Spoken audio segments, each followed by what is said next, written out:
an amazing part of Aotearoa, and it's just really gut-wrenching that we're even having this conversation still. It's something that needs to be treasured and it needs to be protected. To override those protections for irrigation schemes, it's just not on.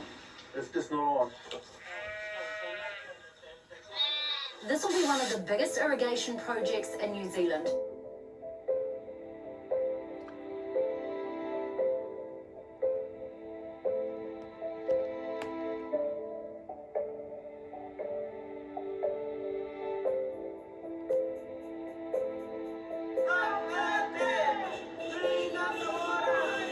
Of major concern is obviously the environmental impact that it will have.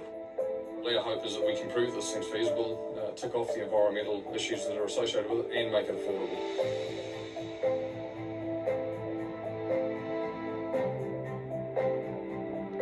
All those in favour, please raise your hand.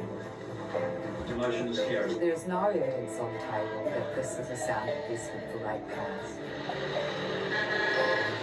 I just wanted to send a clear message to the whole of Hawke's Bay that there's a lot of positive people out here about the dam.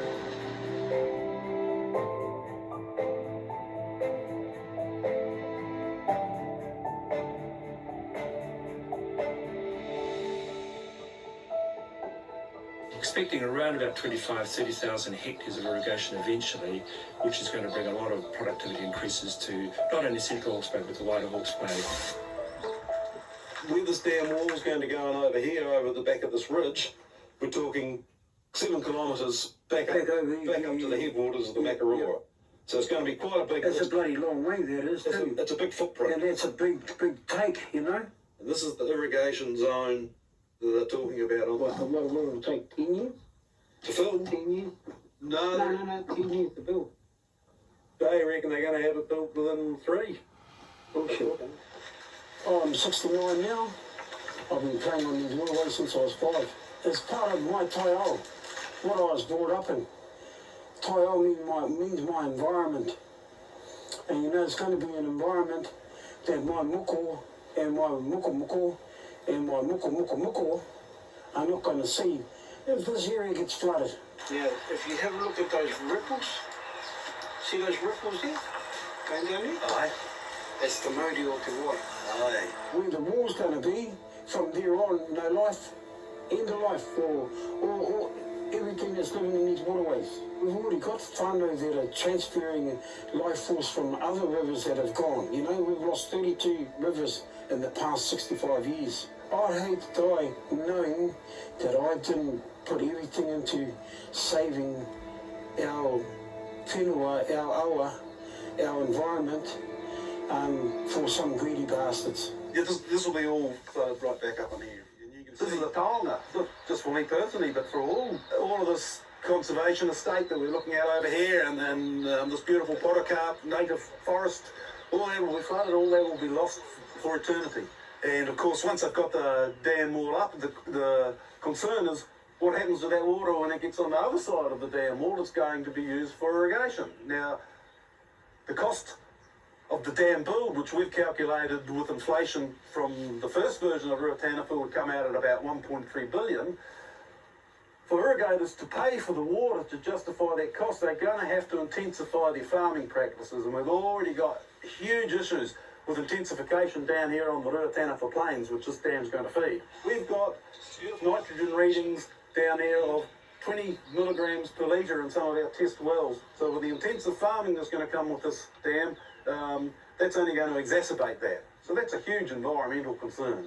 22 hectares of forest park will be destroyed. Forest and Bird will fight all the way to stop this from happening.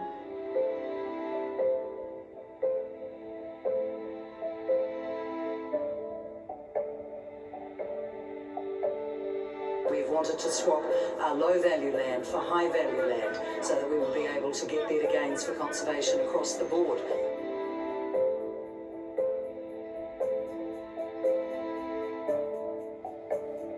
We pursued this and we've spent so much capital to no avail.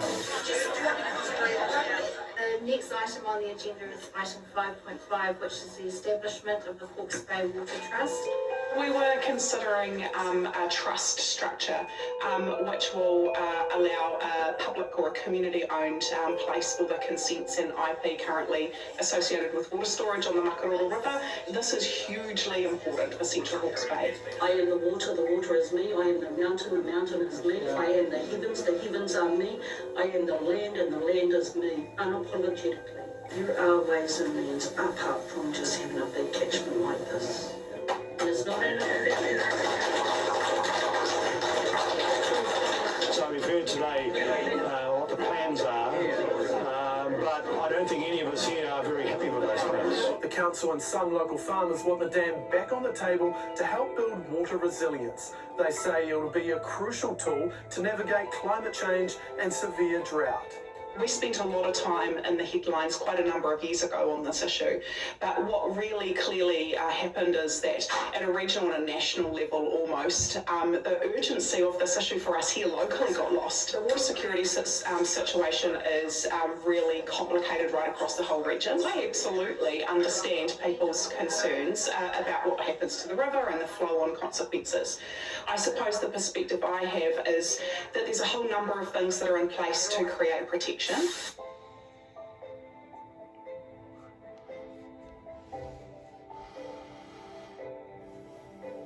I am proud to announce today that the Coalition Government has agreed on 149 projects with regionally and nationally significant benefits to be included in Schedule 2 of our one-stop shop fast-track approvals bill. The fast-track overriding the Supreme Court, the highest court in the land, is a trembling of democracy, which should be a concern for all New Zealanders. They're calling it nothing like Ruataniwha version 1. This is Ruataniwha version 1 over again. There is nothing different. It's a pig with lipstick. That's what they're selling us. How that is being spun is, this is going to be about the environment first. So the dam promoters are talking about releasing 20 million cubic metres to keep the minimum flows in the river going. Who's paying for those environmental flows? Because there's no drop of water that leaves that dam gate that's not going to be paid for. If it were to fall on regional council ratepayers, that would entail a 30% plus rate increase. Ratepayers, the length and breadth of the country, just had a guts full. 27 million already spent on this dam and not a sod has been turned. We want to be really clear that Central Hawke's Bay District Council is not in a place to be the leader, the funder, the financier, and our ratepayers directly aren't either. But what we need to do is find the scope for how we consider this in a wider context. I've had a partial win here today. They've decided to actually put their money where their mouth is and come back to the community. But guess what? 2 weeks is not long enough. Not long enough. What they'll hear on the 31st is that you actually need to give us some time. If you value your community, let's have a proper consultation. We know what's good for our economy. Let's have a look at some alternatives. What would your message be to, I guess, the people bringing this proposal back to the table? I'll say to Māori, e kai taku hamuti. Eat my shit. You got to battle on. You got to battle on.